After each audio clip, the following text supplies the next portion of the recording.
Hello all of you. मैं अभिषेक आप सभी का अपने YouTube channel diamond super study classes में स्वागत करता हूं। और जैसा कि क्लास 12th में मेरा नरेशन चल रहा है, आप लोग जान ही रहे होंगे। तो नरेशन को मैं अभी रोक के 2 दिन आप लोगों को एक अच्छा सा टॉपिक पढ़ाने जा रहा हूं। वो बहुत ही इम्पॉर्टेंट टॉपिक है और सभी के लिए वो समस्याजनक रहता है टॉपिक। मतलब इतनी जल्दी वो किसी को याद नहीं हो पाता है, लेकिन आप लोगों को अब टेंशन लेने की कोई ज़रूरत नहीं है। अब आप लोग इससे पढ़ लेंगे तो आप लोगों को वो टॉपिक क्लियर हो जाएगा, कभी भी आप लोगों को याद नहीं करना पड़ेगा। इसलिए मैं ये टॉपिक लेके आया हूँ और इसको मांग भी थी, मतलब कुछ लोगों ने कहा था, तो मैंने कहा ठीक है ये टॉपिक मैं बना देता हूँ इस पर वीडियो। तो आप लोगों का जो टॉपिक होगा वो स्टार्ट करते हैं। वो कौन सा टॉपिक है, और आप लोग वीडियो छोड़ के मत जाइएगा, एंड तक देखिएगा। अगर पूरा देखेंगे तभी आप लोगों को समझ में आएगा अच्छे से। तो हम लोग स्टार्ट करते हैं अपना जो टॉपिक होगा हमारा जो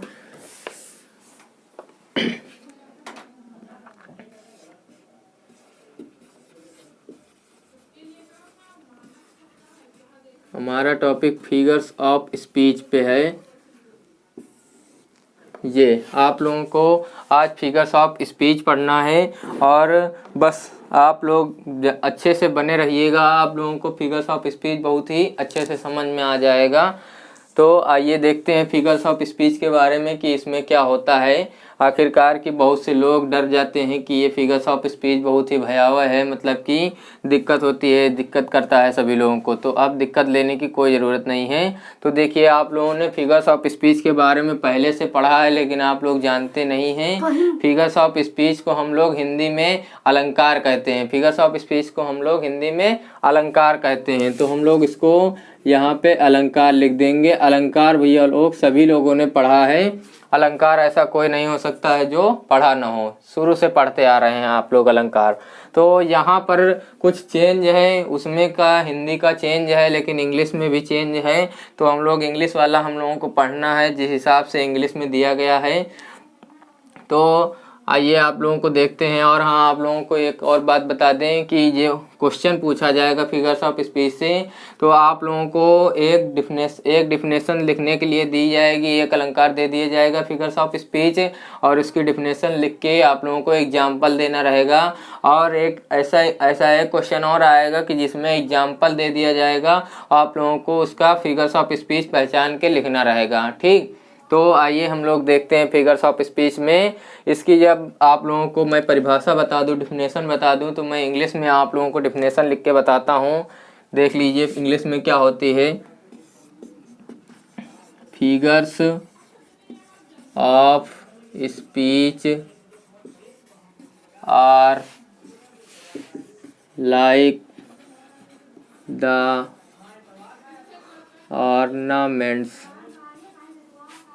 ornaments which added the beauty of poetry। ये है इंग्लिश में इसकी डिफिनेशन। तो figures of speech are like the ornaments which added the beauty of poetry. Hindi में आप लोग इसकी परिभाषा जानते होंगे कि काव्य की शोभा बढ़ाने वाले तत्वों को अलंकार कहते हैं। तो वैसे ही मैंने भी इंग्लिश में उसको लिख दिया है। तो figures of speech are like the ornaments, मतलब फिगर्स ऑफ स्पीच ऐसे आभूषणों की तरह होते हैं, गहनों की तरह होते हैं, जिससे ऐड किया जाता है, जोड़ा जाता है या बनाया जाता है द ब्यूटी ऑफ पोएट्री, मतलब काव्य सौंदर्य को अच्छा बनाया जाता है। ये लिखा गया है इसमें। ठीक, तो आप लोगों को फिगर्स ऑफ स्पीच की डिफिनेशन समझ आ गई होगी। अब हम लोगों को फिगर्स ऑफ स्पीच के टाइप पढ़ने हैं। तो फिगर्स ऑफ स्पीच के टाइप आप लोग देख लीजिए कितने टाइप के होते हैं फिगर्स ऑफ स्पीच।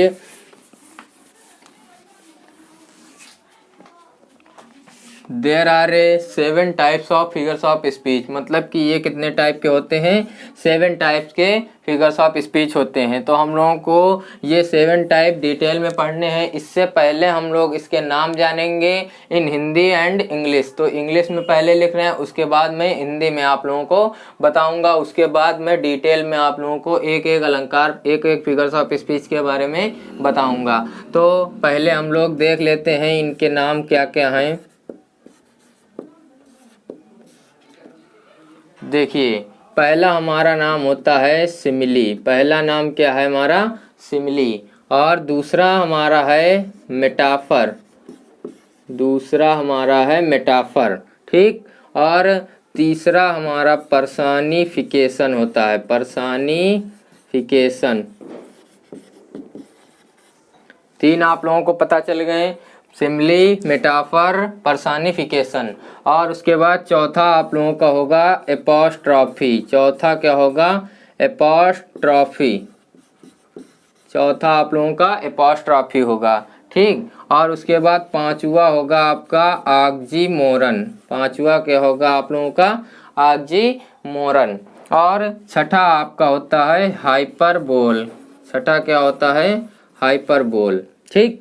उसके बाद सातवां आपका होता है ओनोमेटोपोइया, ओनोमेटोपोइया। ये आप लोगों के 7 टाइप्स के फिगर्स ऑफ स्पीच दिए गए हैं। और आप लोग सबसे बड़ी बात, इसको पढ़ने में गलती मत करिएगा, जो प्रोनाउंसिएशन होता है सही सटीक वही पढ़िएगा आप लोग। सिमिली कहते हैं, मेटाफर कहते हैं, पर्सनिफिकेशन, एपोस्ट्रॉफी, ऑक्सीमोरन, हाइपरबोल, ओनोमेटोपोइया, ठीक। अब आप लोगों को अगर सपोज दैट कि इसको याद करने में प्रॉब्लम हो रही है, अगर इनको याद करने में आप लोगों को प्रॉब्लम हो रही है तो मैं एक ट्रिक आप लोगों को बता रहा हूँ, उस ट्रिक के माध्यम से आप लोग इनको याद कर सकते हैं। देखिए वो कौन सी ट्रिक है।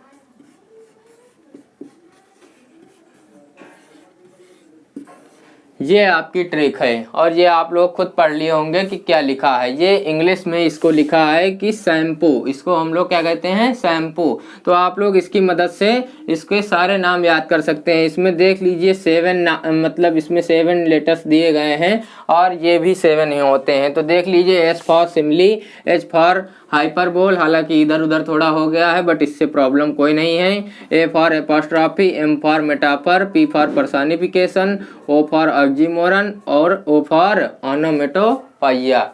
ये होते हैं इसके टाइप, ओके। अब उसके बाद आप लोगों को मैं इसकी हिंदी बताता हूँ, इन सभी की हिंदी में इनके क्या का नाम है। तो देख लीजिए हिंदी में हम सिमिली को उपमा कहते हैं, सिमिली को हम लोग उपमा अलंकार कहते हैं, ओके। और मेटाफर को हम लोग कहते हैं रूपक, मेटाफर को रूपक अलंकार कहते हैं, ठीक। पर्सनिफिकेशन को हम लोग कहते हैं मानवीकरण, पर्सनिफिकेशन को मानवीकरण कहते हैं, ठीक। एपोस्ट्रॉफी को हम लोग संबोधन कहते हैं, एपोस्ट्रॉफी को क्या कहते हैं संबोधन, एपोस्ट्रॉफी को संबोधन कहते हैं। ऑक्सीमोरन को हम लोग विरोधाभास, ऑक्सीमोरन में क्या होता है विरोधाभास, ऑक्सीमोरन मतलब होता है विरोधाभास। और हाइपरबोल मतलब होता है अतिशयोक्ति, हाइपरबोल मतलब होता है अतिशयोक्ति। ओनोमेटोपोइया मतलब होता है ध्वनि सूचक।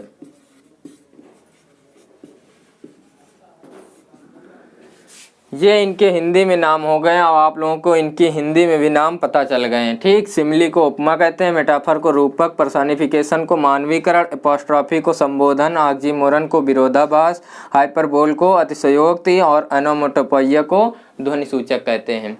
बस आप लोगों को इसके बारे में समझ में आ गया होगा, फिगर्स ऑफ स्पीच की डिफिनेशन और ये इसके 7 टाइप्स आप लोगों को पता चल गए होंगे इन इंग्लिश एंड हिंदी। अब इसमें आप लोगों को इसकी डिटेल पढ़नी है, मतलब इनकी सभी की डिफिनेशन पढ़नी होगी कि इनमें होता क्या है, इनको विधिवत अच्छे से डिटेल में पढ़ना पड़ेगा।